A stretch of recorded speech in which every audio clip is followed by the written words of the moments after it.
let's get a peek at Tom's view of the world. Here's Tom Trento. Hey, hello everybody. Welcome back to the third and final hour today on the 1st of November 2012, 76 dry degrees in Boca Raton, Florida, 5:06, 6 minutes after 5 o'clock for our good friends out in California. You guys, a little bit after 2 o'clock. And our friends over the pond, 6 hours, it's nighttime. But we know you're all listening and watching, so we appreciate that. This week, our theme for the week was the Obama legacy, appeasement, disaster, and death, particularly as it relates to national security issues. And as you know, we dealt with workplace violence on Monday in Fort Hood, where Major Nidal Hassan killed 13 people, plus an unborn baby, 14, and injured another 30, while yelling Allahu Akbar, standing on a table in a receiving area where unarmed soldiers were about to deploy to Afghanistan. That was November 5th, 2009. Where's all these noises going on here? It's Billy. They got Billy on the air. Oh, Billy, you got to mute yourself until we get on the air.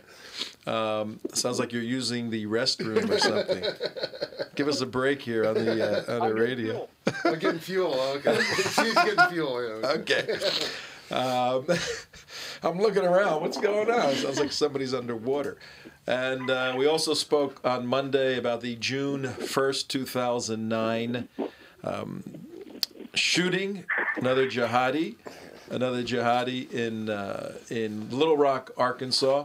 Then on Monday, we transitioned to Libya and Benghazi, had some experts in on that discussion. We dove very deeply into Benghazi on Tuesday. We had several experts in identifying not just the failures of this administration from a national security perspective, and sadly where 2 former SEALs died. I saw, Karen, a little internet ad that said when Obama called the SEALs, they answered. When they called him, he was unavailable, right? Yeah. And Facebook actually took that little thing down. Mm-hmm. Now I see there's a commercial about that. Mm-hmm.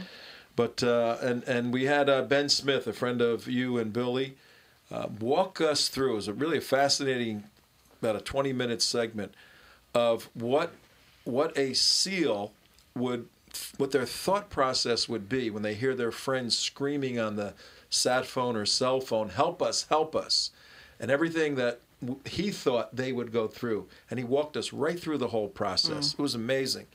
But also we had Claire Lopez on, and Claire's a retired CIA analyst, as you guys know, and she's been doing extensive work into Benghazi, and there's a real, very serious and solid theory right now that involves weapons and gun running, and it looks like the former SEALs were contracted to the agency, to the CIA, do a couple of things. Possibly to help Stevens move guns from Libya to Syria, to the Free Syrian Army, possibly. But certainly the former SEALs were there trying to find the crazy weapons, particularly these things called man pads. And a man pad is a man, PAD, portable air defense system. Gaddafi had something like 20,000 of them. A bunch of them are missing. They're extremely dangerous weapons. They take aircraft down. And we know for sure that there was an effort going on to try to find those things. Now, it's interesting to note that the Arab Spring erupted in January of 2011. Egypt fell in February. And then Libya falls in February of 2011. February of 2000. Get the timeline, ladies and gentlemen. We're here discussing national security issues with Karen and Billy Vaughn on TrentoVision.tv, WNN 1470.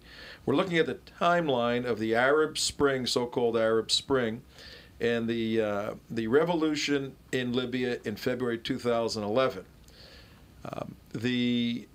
Osama was killed in May 2011, and then your son was killed August 2011. Well, I was going through the 1,200-page, formerly top-secret document for the first time today, and I found something very interesting on What page? On page 335. This is a conversation between an intelligence officer and another analyst. I just want to read a little bit of it.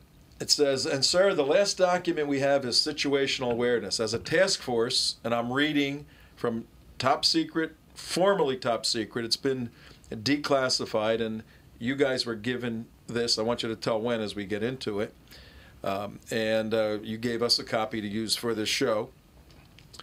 Sir, the last document we have is situational awareness. As a task force, now this was written, ladies and gentlemen listening and watching, this was written in August, the end of August 2011. Watch the timeline. As a task force, when we assessed weapons threats, the most common weapon is small arms fire.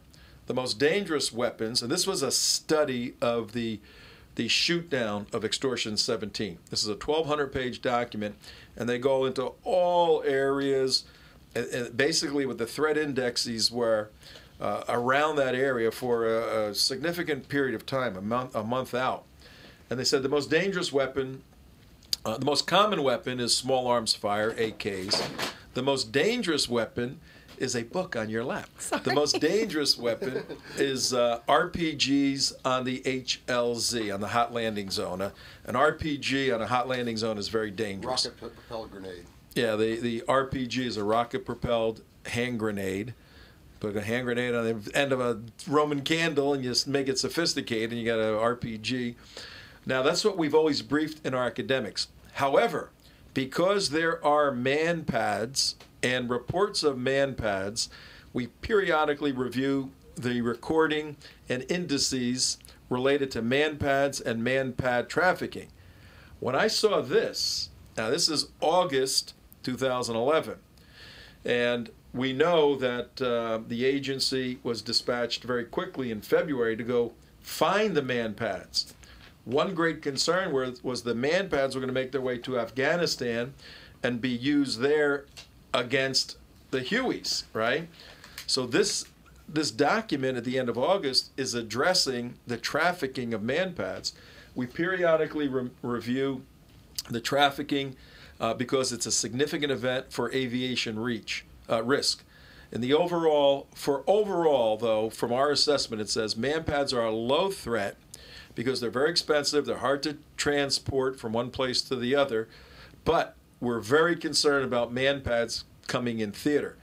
And this document goes on and on and on talking about these man-portable air defense, very sophisticated RPGs. So we don't know if they're in Afghanistan. We don't know if they're in the United States. We do know in Benghazi, though, there were efforts to find them, buy them back, steal them back, whatever, because they can't get out. And we know that 4 Americans are dead to a large part because of the rules of engagement. Let's talk about the rules of engagement. First of all, Karen, you've become an expert on like military affairs. It's amazing. Yes, you know? Unfortunately. What are the rules of engagement, and how do they directly apply to the death of your son? Can I tell the story of what happened that night very briefly, and then it will make more sense as we talk about the rules of engagement, which I believe led to the death of Aaron and the others. Okay. If you can look at that document we talked about earlier, the map. Okay. Let me explain one thing for the audience. Karen brought about 8,000 pounds of paper here and gave Mark a whole bunch of stuff. So here you go, Mark. Yeah. REX05, Mark. So we're going to assemble all of this for your viewing and listening education. And if you sense if you can feel sort of a sense of a fraternal sense in here in this room, that's probably because we lived together for like 10 days in Israel. Back in February, the United West took a group of 10 to Israel, behind the scenes national security trip And 4 of the 10 are in this room right now. One of them's on the phone. Karen and Billy came with us. Phenomenal trip, wasn't it? And Absolutely. Life-changing. Unforgettable. So we're all good friends, and we're all fighting to save this republic. Go ahead. Okay, Mark, do you have that? You have that image up? Okay, as you guys are looking at this, I think it's important because there's been a lot of misconception about what actually happened that night, and here I just want to give a brief overview. Okay, what happened is we had located a very high-value Taliban target, and if you'll look, the AFHLZ right above it, Objective Lefty Grove, and the yellow circle there on the right lower portion of your page. There was a small village there where we believed Lefty Grove, Objective Lefty Grove, was located, this high-value Taliban target. You seeing that? Okay, I want to make sure we're all looking at the same thing. Okay, what happened is, in this village, we decided that we were going to go in and capture Lefty Grove. So we inserted the Rangers south of here, and you'll see this AFHLZ. That's where the Rangers were inserted, and I think it was about 1 click from the village where Lefty Grove was. Hang on one second. For the viewers, you're looking at something that may be unfamiliar. It's an aerial photo of the mountain range in Afghanistan, the Wardunk province. And there are 1, 2, 3, 4, 5, and for the listeners, there's 5 yellow labels, and the labels have black printing in them identifying what each mark is. I'm sorry? No, go ahead. And then there are some blue lines, and that's a flight line. So Karen, we also have people listening on the radio. Right. So I'll take describe it to care them. to do that. Right. Okay. So what we're looking at here is a map of the Tangi River Valley inside this mountain range in Wardok Province. Okay. On the south end of the valley, there was a village where Lefty Grove was located. Now Lefty Grove, that's the code name of a Taliban leader. They just named him Lefty Grove. I won't say his name. Okay. I shouldn't say that on air. But yes, they named him Lefty Grove. It's public information now. It's out. I mean. Well, Lefty Grove is. Yeah. Okay. So just south of the objective, where the objective was hiding in a village, the Rangers inserted about a click away, about a click south of the village. So this is really important to understand. This is what raised all of Billy and I's questions initially. As the Rangers were inserted, before they ever got to the village where Lefty Grove was, what happened was squirters took off out of that village on both the east and west side. We're looking at a range that goes basically south to north. Is what we're talking about. Squirters are people who have ammunition on them. Have weapons on them, excuse me. We can identify them versus movers. I may have those backwards. Correct me if I'm wrong. But one means we've identified weapons on them. The other means that we have not. That's basically the difference. Okay, I think the squirter hasn't been identified as a threat yet. So we have 2 squirters that leave the northeast edge of the village and start heading north up the Tangi River Valley. And what we believed initially from operations in the past and the modus operandi of the Taliban, we believe that one of those squirters was Lefty Grove. This is what they do. They would move him out of the village as the fight was ensuing. At the same time, we had 8 movers come out the northwest side of the village and move tactically up the village. We could see that they were heavily armed. They had RPG launchers on them, so we engaged them. Wait. We could see. Sounds like you were on the operation. How do you know all this information? Because of this 1,250 pages of documents and testimony. You and your husband have gone through this thing. Right, we have gone through it extensively. Let me, for the audience, for the listeners and viewers, your son died August 6, 2011. You guys didn't touch this file. Where'd you get this file from? That's a good point. We were invited, all of the parents and spouses only of the men killed that night were invited to a debriefing in Virginia Beach where we were all given a breakdown of the entire investigation by Brigadier General Colt, who ran the entire investigation. When was that? That was, what was that, Billy? September? Maybe the end of September or the first part of October? A year ago right now. A year ago. A couple of months after Aaron died. Right. When did you touch the file? When did you actually sit down to look at it? I believe it was March or April before we actually touched the file. And why didn't you look at it? Well, first, like I said a while ago, when you lose a child, it takes a long time to process just getting out of the bed again, much less starting an investigation. And another thing, Tom, that's really important to note, and this is why I said this about the other parents, the more you find out, the more you hurt. So you really don't want to learn that your government betrayed your son and that's why he's dead. Yeah. So it's been a painful process to investigate enough to learn that that is in fact exactly what happened. The same principles that took place in Benghazi took place in the Tangi River Valley on August 6th of 2011. So, our son. So all the same screw ups that happened in Benghazi, there's all the same screw ups and then poor planning and just complete dropping the ball. Tons of evidence that I would really like to move through very quickly because I think it's important to make all these points. But yes, you're absolutely right, Mark. And one qualification, because we've discussed a lot of this in the past, the operators and many of the military guys, the guys that were the tip of the spear, they were doing the best they can possibly do. They work with what they've got. Yeah, it was these rules of the rules of engagement and the restrictions and low funding, all low of support. That. It was all. Administrative stuff, not the guys with the trigger pullers. Absolutely not. The guys in the field are heroes. Mm-hmm. What we've got here is a lot of high-level military men and women who have become politicians, and they no longer have the backs of our soldiers in the field actually fighting this battle. They have the backs of their wallets and their pensions, and that was a hard thing for Billy and I to come to the conclusion of, because we love the U.S. military. There's not a shred of passion in us that doesn't appreciate and admire this military, and we did not want to come to these conclusions. Unfortunately, we did. So moving on, what happened here was as these movers came out the west side of the village and started moving north, we engaged them because we could see that they were heavily armed. We killed all but 2 of them, who eventually disappeared. And I'm going to come back to why that's an important part to remember, so don't forget that.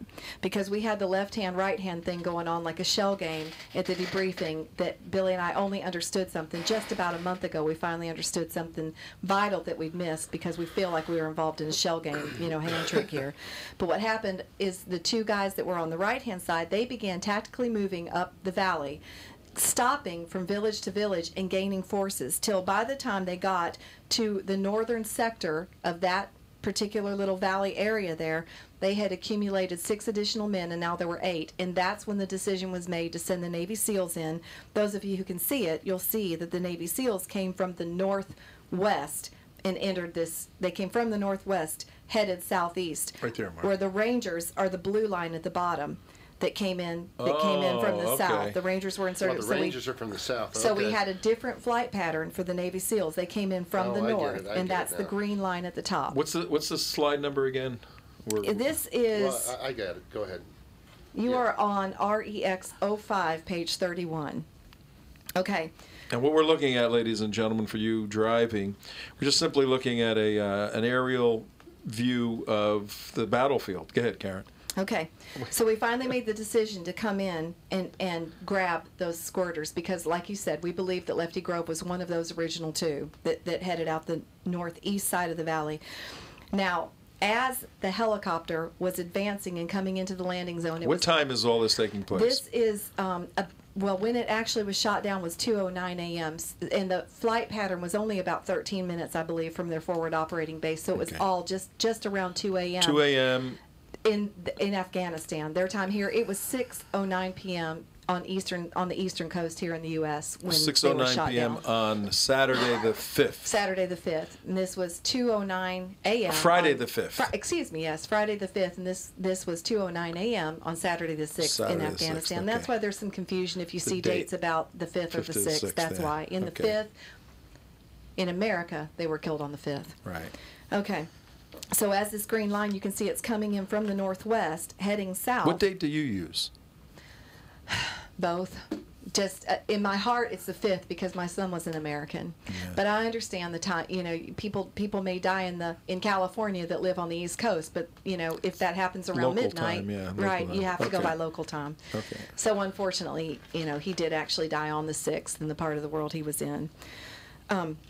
So anyway, as you see this helicopter approaching, what happened is, and this is very important, this helicopter was making a slow, contemplated runway landing, and we're going to talk about, this is one of the key things I want to talk about, because I'm going to go ahead and hit it right here, because these men, instead of being on an MH-47G, which is a special ops package with special ops pilots from the 160th, they were instead on a CH-47 Chinook chopper that was built in the 1960s and last retrofitted in the early 80s. And these things are huge ships, big uglies we called them back in the They're big uglies. That's exactly right. Yeah. They're a double rotor chopper. Yeah. That's exactly right.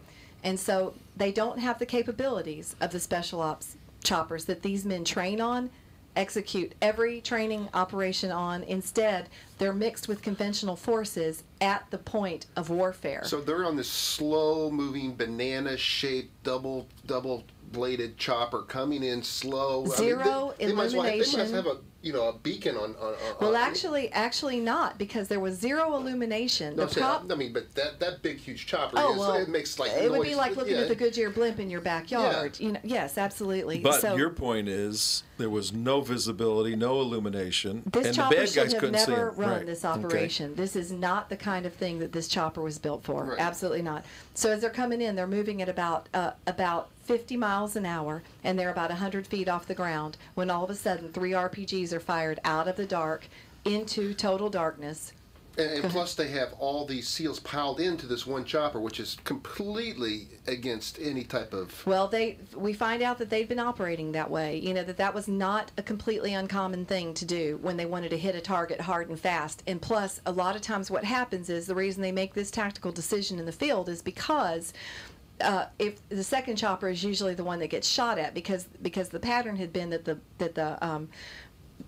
the men would be on the second chopper, so they would let the first one land and then shoot the second chopper. So they backed up and they started putting them on the first chopper, just I guess to play mind games. That's what we've heard in hearsay. Mm-hmm. So anyway, as this chopper's making this landing, 3 RPGs are fired, and in an unbelievable act, one of them makes contact with the aft rotor, with a blade on the aft pylon, spinning at 480 miles an hour.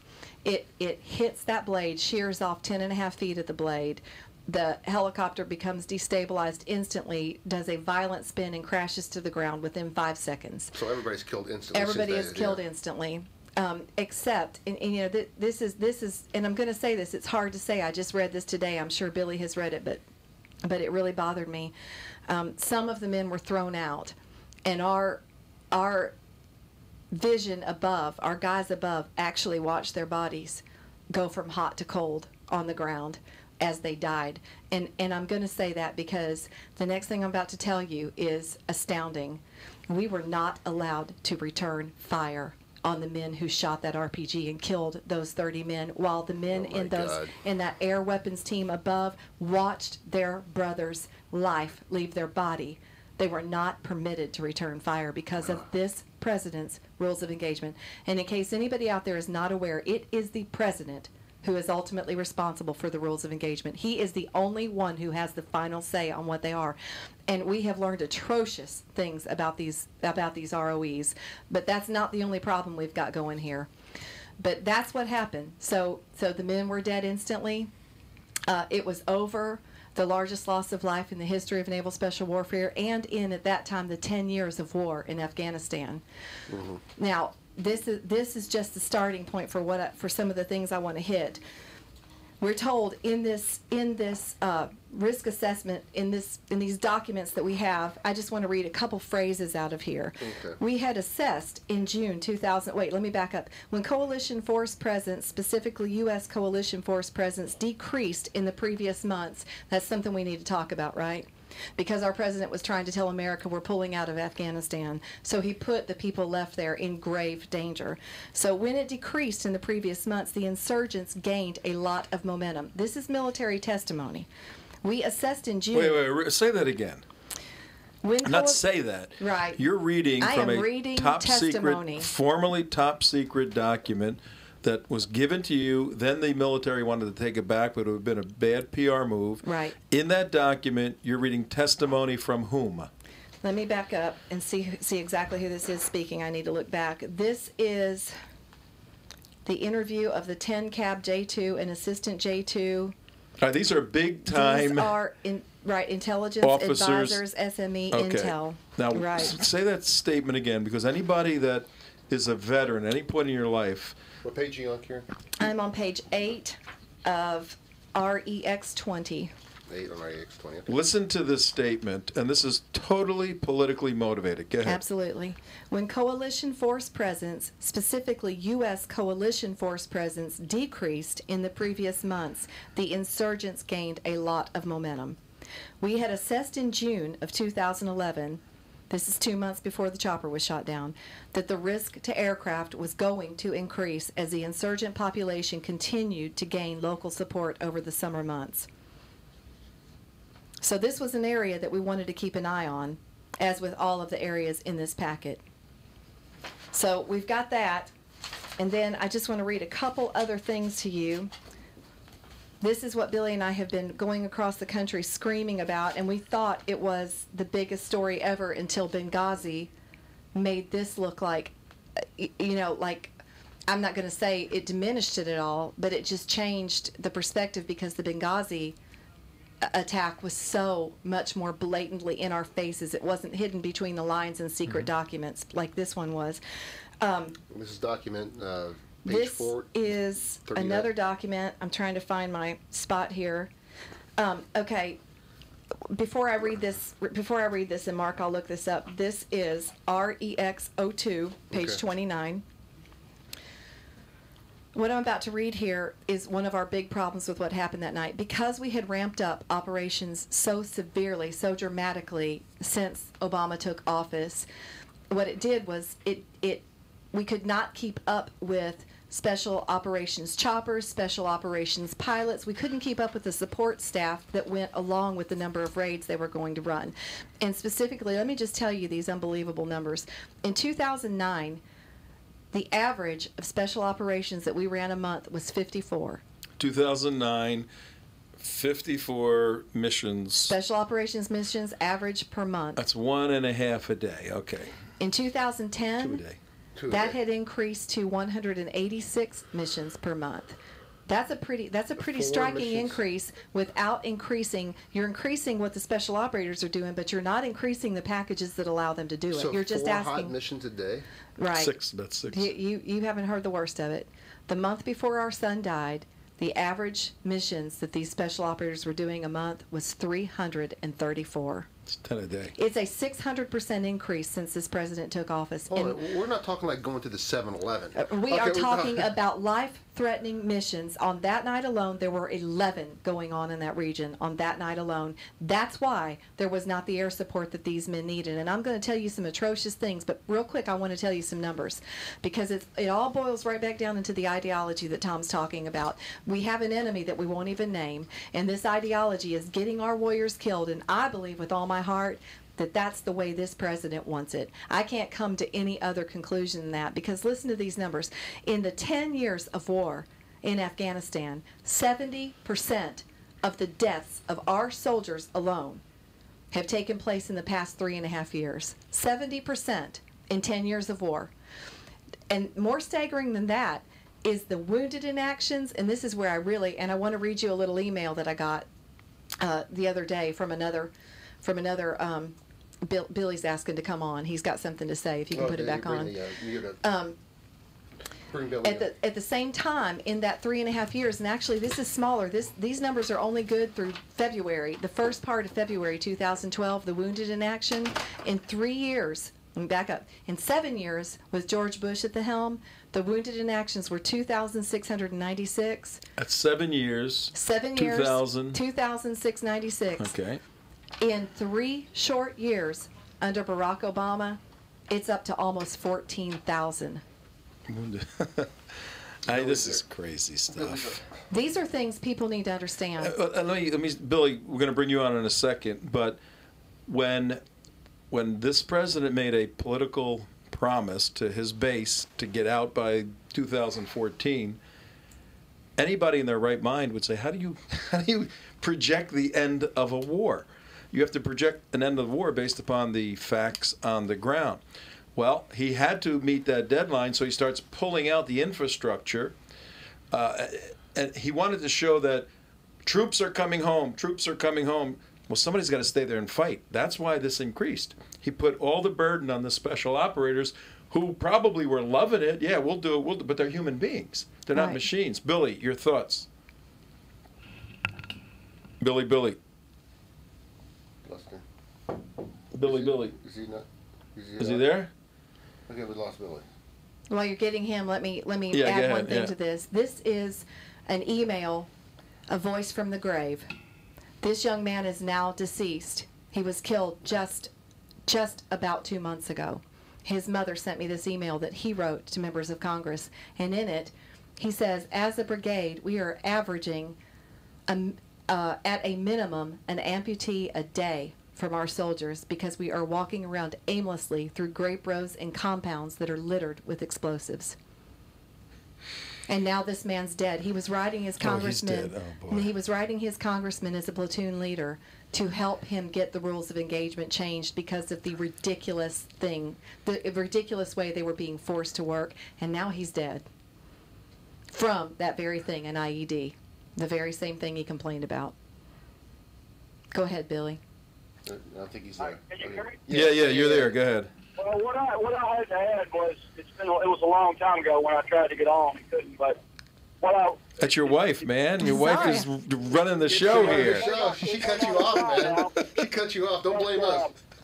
What I wanted to say is we started looking into this because Congressman Tom Rooney was lied to by, quote, high-up military officials in Washington in a classified meeting.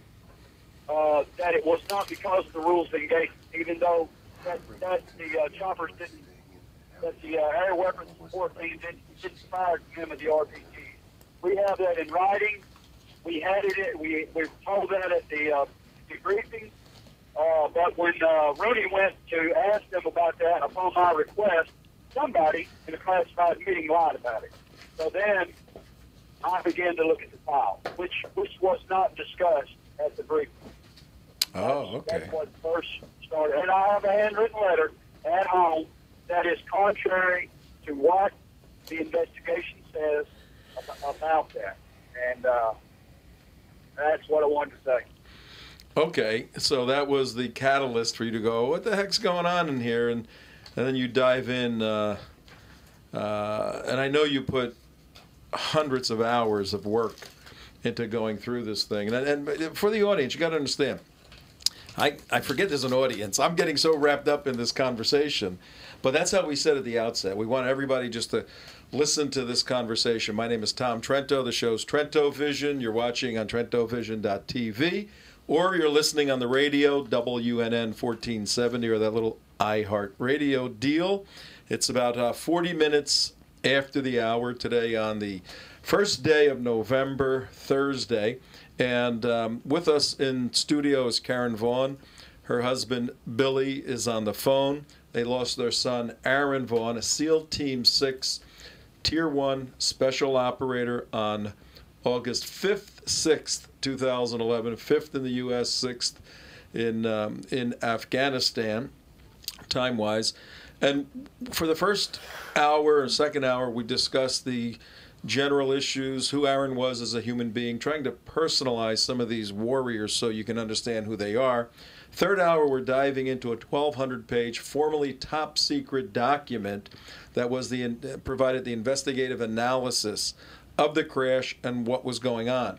And as Karen and Billy have worked their way through 1,200 pages, and Karen has all 1,200 pages with her here today, can you imagine the difficulty of reading the story of the death of your son?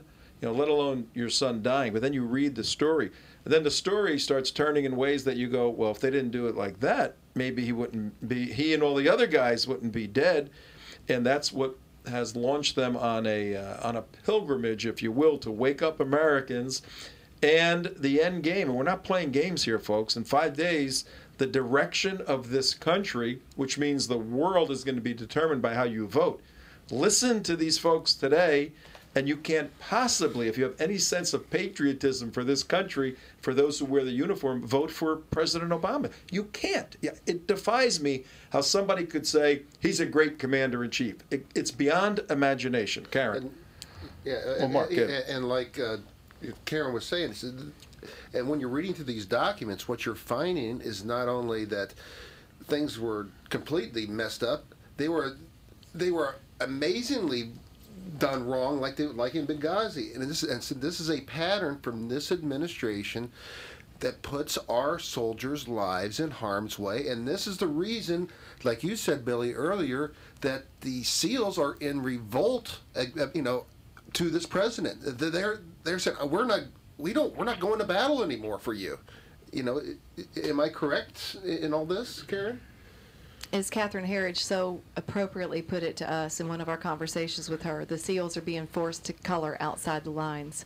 They're being pushed to do things they've never had to do before. They've always been able to operate in secrecy, and now they're not. Now they're needing to defend.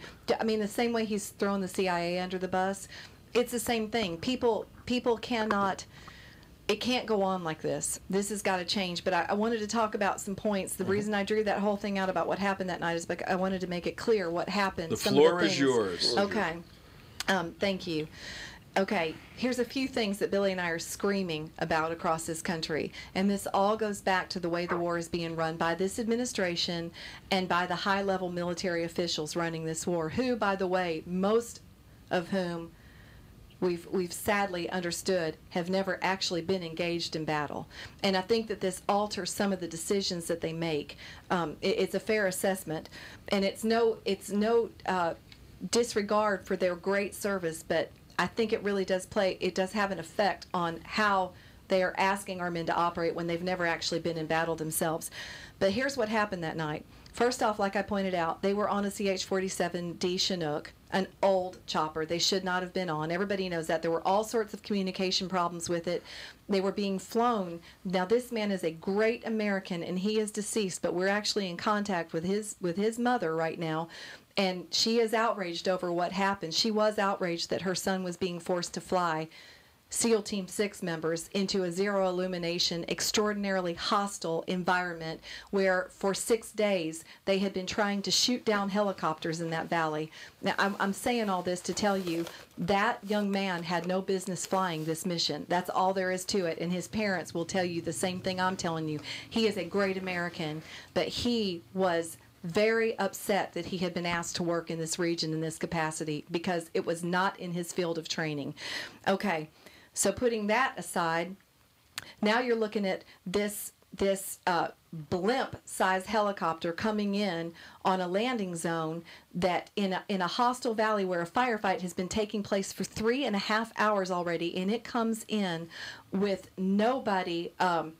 What's the word I'm trying to use? Leading. No pre-assault fire. Well, no pre-assault fire, but also no lead choppers leading it in. What do you call that? No escort. No escort. That's the word I'm looking for. And this is the big banana boat-looking chopper that you're talking about, right? Typically, and when the Rangers were inserted on the south end of the valley, a mile away from the target, they had 2 Apache helicopters escorting them.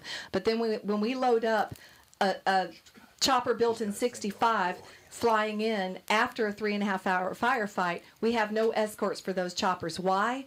Because there's not enough equipment. That is against standard operating practice of our military to fly troops in without those escorts, and they didn't have the escorts that night. And so there were, and I want to, for due diligence, I want to say that there were 2 AH-64 Apaches in the air, the same ones that had escorted the Rangers in. They were in the air circling this area, and so was an AC-130 Spectre gunship, but none of them had the interest of this infill on their minds. And here I have testimony about this. They, like one person said here, honestly, sir, I don't think anybody really had looked at the LZ. The LZ is the landing zone. Nobody had even looked at it. We were told in the debriefing that they had been circling the landing zone to make sure that it was cold so that the chopper could come in. They were reporting, but nobody had even looked at it by testimony. Another testimony, Brigadier General Colt asks the gentleman, to your knowledge, did we ever shift a sensor over the landing zone prior to their arrival? Not to my knowledge, sir. Because all of the air weapons team in the area were focused on those squirters and movers that we talked about earlier. They were keeping an eye on them. And if I can go, and just to add to that before I move on to the next point, that they had no protection coming in the midst of this 3.5-hour firefight. There was also no pre-assault fire laid down, which is simply, for those of you who aren't as informed in military terms like I wasn't just a year ago, all that means is it's fire into the ground in front of lines of villages and things, so that people will keep their heads down, so that if anybody was thinking about shooting something at the chopper as it's landing, they would not be in a position to do it because they would be under cover. There was no pre-assault fire. Why? We were told in military testimony the reason is because it can be perceived as aggressive toward the villagers. They don't like to hear the sound of it. It disturbs their sleep. And ultimately, we're trying to win the hearts and minds of our enemy. So pre-assault fire is not the proper way to handle this. So instead, we have 30 dead Americans. That's a better alternative. Oh, as soon as 30 Americans were laying in a burning chopper in the Tangi River Valley, then we were able to lay down fire. Then we were given the authority to shoot anything that came near the chopper. Then we were allowed to shoot to kill, but not until 30 great men were dead and burning in a helicopter. Oh my God. Yes, I'm upset.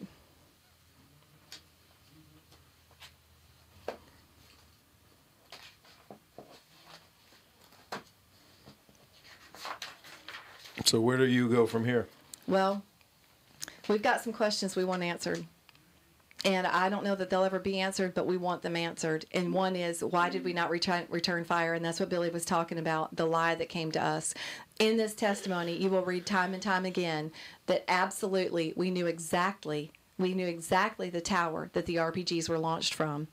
But somebody came to our congressman and said that the reason we didn't return fire was not due to the rules of engagement. It was because we didn't know where the shots came from. That is an out-and-out lie. We want to know who lied. We want to know why they lied. We want to know what is going on here. We want it uncovered. We want the truth about why our son is dead. That's what we want. And so and what we especially want is for this coward in chief to be removed from his throne. He's a dictator. He is not a president, and he needs to go.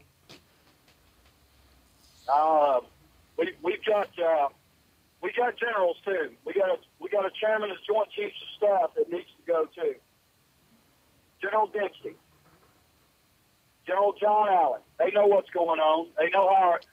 That's why somebody in Washington lied. That's why somebody in Washington in the military lied, because they know the rules of engagement are getting our soldiers killed. And General Dempsey, here's a man. This is a man who calls an American citizen, Terry Jones, and warns him about his First Amendment rights, endangering warriors in a war zone, when if he'd let them fight, they'd be fine. But he doesn't realize what his job is. His job's not to the American citizen. His job is to defend the Constitution and defend the warriors who serve under him. We have a General John Allen in Afghanistan who says the green on blue killings might be caused because of Ramadan, because the savage Taliban are fasting. Well, isn't it a good thing that when American Christians fast, that they don't go around killing their so-called friends? We've got generals, we've got admirals, we've got high-ups in the military that know this problem is there. Not this problem, this criminal situation. Not only does this president need to be removed, these generals need to be dealt with. This president needs to be dealt with. This Secretary of Defense needs to be dealt with. They need to be held accountable, not just for extortion 17, but for other deaths and for Benghazi. This Secretary of State, these people need to be dealt with, even if they're gotten out of office and even if they're gotten out of power. The crimes that they have committed against the American military don't need to go unpunished. And as a matter of record, one more thing, and possibly the most disturbing thing that we learned as we read through these documents, both of our mouths literally dropped open when we read it, was that the Afghan National Army, the Afghan National Police, and the Afghan Security Ministry have been and are still involved in the planning of every stage of every single special operations mission that takes place in that godforsaken country. These are compromised agencies. We all know this to be true. These are completely compromised agencies. And you mentioned Mullah Omar a while ago. He actually put out a statement, and that's something else I want to, don't let me forget. I want to talk about a video my nephew just showed me the other day. Mullah Omar put out a statement that for over a year, they have been infiltrating these agencies so that they could wreak havoc on the American soldier and disengage the American public, because they know that the American people can't tolerate the truth in these situations. They need an escape from it. We like Hollywood war movies. We don't like to know that the real thing happens out there. That's not comfortable for the American citizens. And what I was going to tell you, my nephew just showed me a video the other day that I could not believe, and that is a bunch of Taliban members in a hut over there making a video right after we killed Osama bin Laden. And in the video, one of them says, in just a couple months, we will have our revenge. It's already in the works. They got it, didn't they? But they couldn't have gotten it without assistance from the United States. Yeah, to underscore all of this, and we're coming to the close of the show, regrettably. We're going to have to continue this at some point, but I think, Karen and Billy, first of all, we all thank you for not dropping the baton when your son handed it to you. Some of those parents, simply aren't equipped, and if they were equipped, not interested in fighting this battle. You guys, whether you were equipped or were interested, you took the baton and you're moving forward, and by the grace of God, you've had a phenomenal impact in this country. And if there's anything right in the world, it'll have an impact, your work on the 6th of November, because in this great country, we don't pick up weapons to change administrations.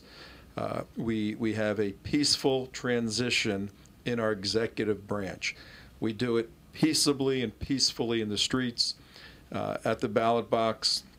We can exercise disputes. We can come on the radio like this and talk about our displeasures, dislikes, analyze this stuff. But it all comes down to November 6th, ladies and gentlemen, or today or tomorrow, and all weekend if you're voting early anywhere or absentee voting.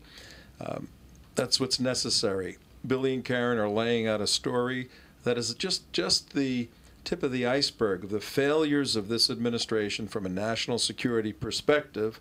And the most graphic illustration is the Benghazi situation, which if you've been listening and watching our show, we've detailed in extensive, minute detail over the past couple of weeks. And more information is coming out about that. So, enough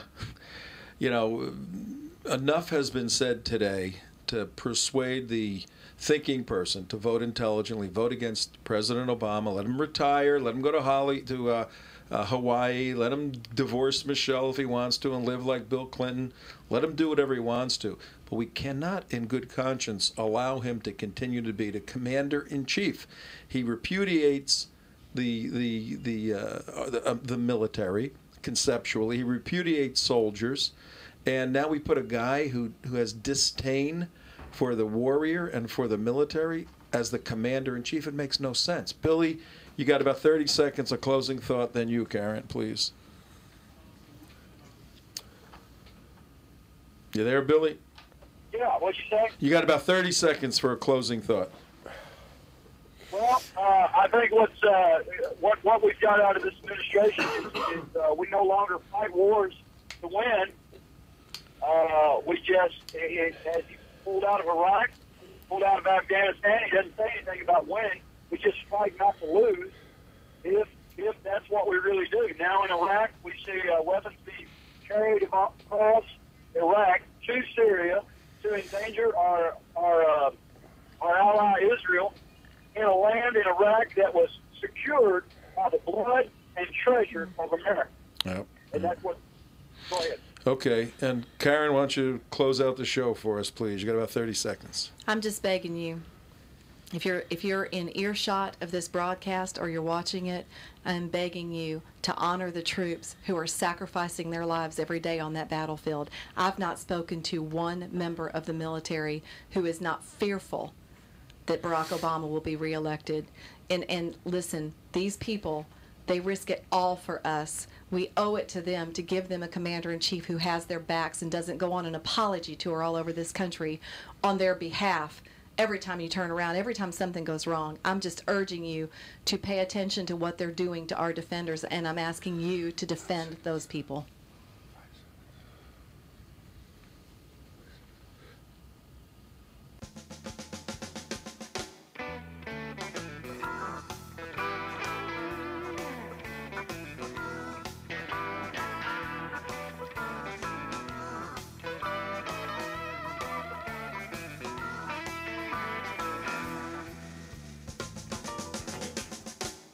Thanks for tuning in to Trento Vision.